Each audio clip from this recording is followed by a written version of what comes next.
Bonjour Sylvain Leçant. Bonjour. Merci d'avoir accepté notre invitation. De rien. Alors après 10 ans de direction au lycée professionnel de l'Épide à Dunkerque, vous êtes depuis le 1er septembre de cette année délégué régional de l'enseignement catholique. Alors déjà, première question, comment s'est passé ces tout premiers jours ? D'abord, c'est une découverte, j'allais dire, de l'autre versant, quelque part, d'un chef d'établissement qui, lui, a l'habitude de gérer des dossiers, mais de sa fenêtre. Et là, donc, j'ai une fenêtre régionale, en quelque sorte.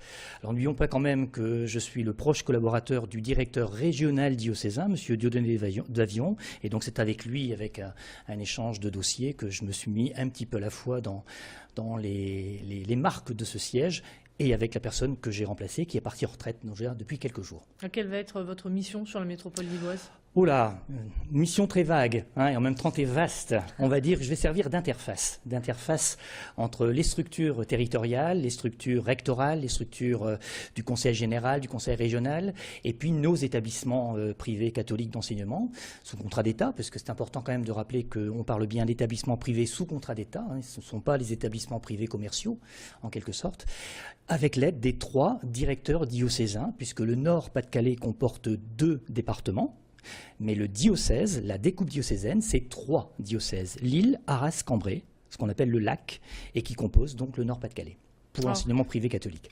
Grande question, comment se passe cette rentrée ? Puisque cette rentrée scolaire est un petit peu différente des autres. Il y a la réforme des rythmes scolaires et seulement 10 écoles d'enseignement catholique dans la région ont accepté la réforme.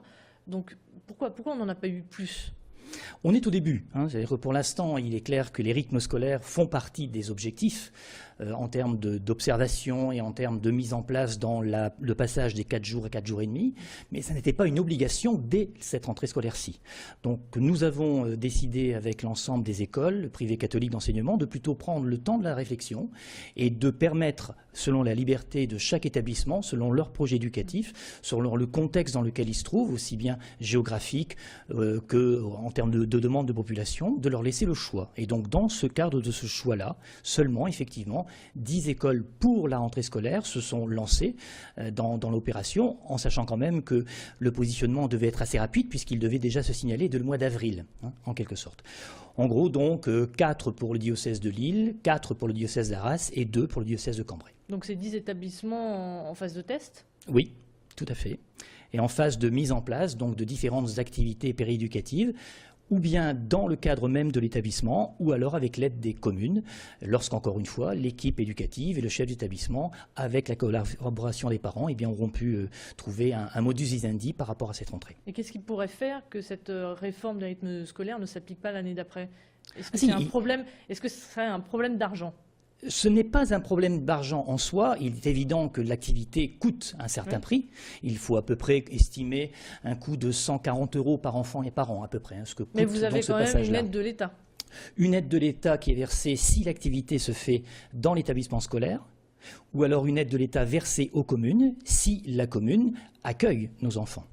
C'est dans ce cadre-là que le coup de pouce de l'État, puisque ce coup de pouce est provisoire, à hauteur de 50 € par enfant, va permettre aux établissements et aux communes de pouvoir progressivement se mettre en place. Donc pour répondre directement à votre question, 10 oui, pour l'instant, mais il est fortement probable que le chiffre aille en augmentation au fur et à mesure de la décision des communautés éducatives. Alors, autre question, cette rentrée, il y a aussi l'application du nouveau statut de l'enseignement catholique qui a été voté en avril dernier. Comment ça se passe et quel est son objectif ? Alors, encore une fois, l'important, c'est de bien rappeler que nous sommes des établissements privés catholiques sous contrat d'État. Ça veut dire en termes clairs qu'il y a un caractère propre à notre établissement qui est reconnu depuis la loi Debré qui date de 1959 et qui permet donc par un partenariat avec l'État de pouvoir avoir des subventions de fonctionnement sur l'ensemble des fonds déterminés et destinés aux services publics d'enseignement tout en respectant notre caractère propre d'établissement privé catholique. Et donc c'est cette partie-là de catholicité de nos établissements qui est reformulée, refondée, réexpliquée et qui permet à la lumière du vécu de la génération 2013 de pouvoir faire perdurer ce caractère propre d'établissement avec l'aide de nos évêques pour chaque diocèse encore une fois qui sont nos accompagnateurs, nos tutelles puisque c'est le terme qui est consacré, qui nous permet de bien mettre en adéquation le caractère propre de l'établissement, notre conviction par rapport à l'établissement privé que nous dirigeons. Et puis, encore une fois, le projet spécifique de chaque établissement, école, collège ou lycée. Alors vous l'avez aussi peut-être suivi sur notre antenne ou ailleurs. Cet été, il y a eu une petite histoire concernant certains professeurs qui ont passé un concours et qui ont demandé donc à être titularisés sur la région. Et puis finalement, ils ont été titularisés dans une autre région. Finalement, ils ont été affectés ici, dans notre région. Mais est-ce que toutes ces personnes ont bien un poste aujourd'hui? Est-ce que cette affaire est réglée? Où en est-on? Oui, alors cette affaire est réglée. Il faut quand même rappeler qu'on parle là de concours nationaux, ce qui veut dire qu'il est important de rappeler, et ça n'est pas une nouveauté, qu'un concours national vaut affectation nationale. Il est un fait que depuis de nombreuses années, les concourables dans le Nord-Pas-de-Calais ont eu la chance, dans l'enseignement catholique, d'être affectés dans leur propre région de concours. Mais ça n'est pas une automaticité.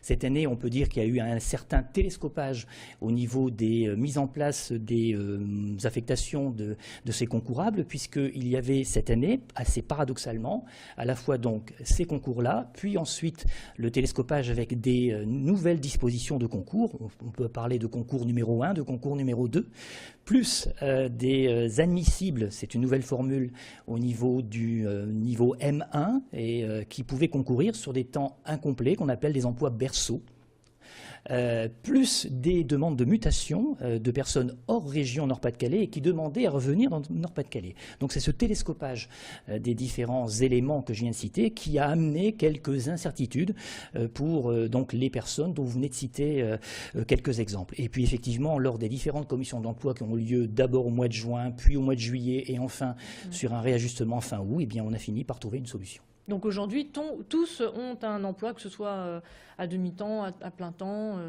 Oui, et en fonction évidemment du statut correspondant au concours qu'ils ont à passer et de l'objectif de temps d'enseignement qu'ils doivent pouvoir opérer en même temps que la formation qu'ils doivent poursuivre. Puisqu'en particulier pour les jeunes concourables qui ne sont que admissibles, ils doivent continuer de passer leur maîtrise, ce qu'on appelle le M2, et en même temps donc enseigner. Donc c'est un mi-temps travail et un mi-temps études.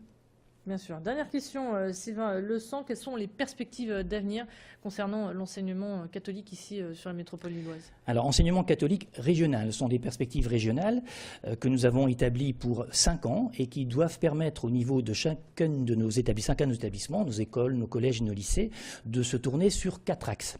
Le premier axe, c'est tout d'abord de se mettre en lien avec les voisins. Ça paraît aussi simple de ça à se dire, c'est-à-dire de réfléchir en tant qu'école à trouver et tisser des liens avec les collèges environnants, avec les autres écoles environnantes et donner une cohérence en ce qui concerne l'ensemble de leurs actions.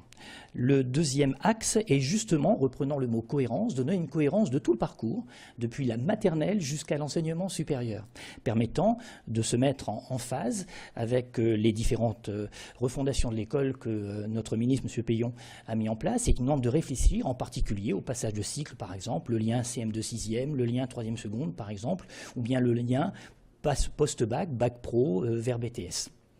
Le troisième axe, c'est de pouvoir donner du sens à toutes ces réformes, puisque ces réformes s'imposent à nous en tant que telles, puisque nous sommes bien partenaires de l'éducation nationale et ce titre-là, donc nous mettons en place les réformes, mais notre objectif est bien de donner du sens à ces réformes, pour le bien des jeunes bien sûr, et dans une meilleure compréhension de ce qui pourrait être mis en place dans chacun des établissements. Et enfin, le dernier point, eh bien, c'est de pouvoir amener progressivement chaque jeune à s'ouvrir vers le monde, vers l'universel. Mais l'universel, c'est pas forcément le monde lointain, c'est tout simplement le monde près de chez soi, et d'amener chaque jeune à pouvoir s'investir au plus proche des réalités humaines d'aujourd'hui. Merci beaucoup Sylvain Leçan. Je rappelle que vous êtes délégué général de la direction régionale de l'enseignement catholique. Fin de cette édition spéciale, on se retrouve dans un instant. Prochain point sur l'actualité à 18h.